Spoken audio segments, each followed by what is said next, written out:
Tai nėra dar viena knyga, kaip uždirbti milijoną. Atvirkščiai knyga apie tai, kodėl jūs dar neuždirbote milijono. Taip į skaitytojus kreipėsi garsus amerikiečių žurnalistas Malcolmas Gladwellas knygoje Išskirtys – sėkmės istorija.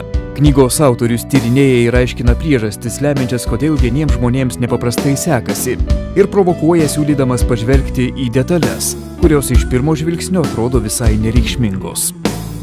Aš esu jo gerbėjas, perskaičiau ir Virsmo tašką, ir Mirksnį, nuoširdžiai rekomenduoju, kas neskaitėt.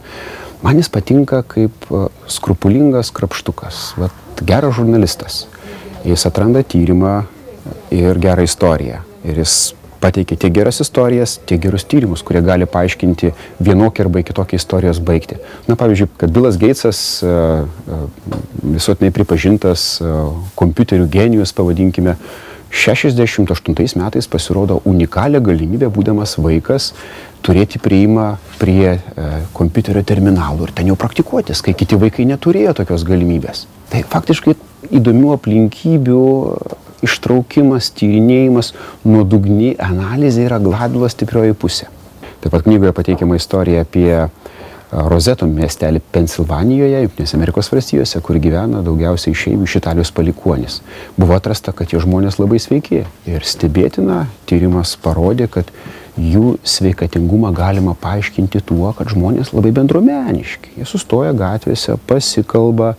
Daugelis žmonių gyvena namuose, kuriuose gyveno 3 kartos. Ir dėl to, kad jie bendruomeniški, jie sveikesni.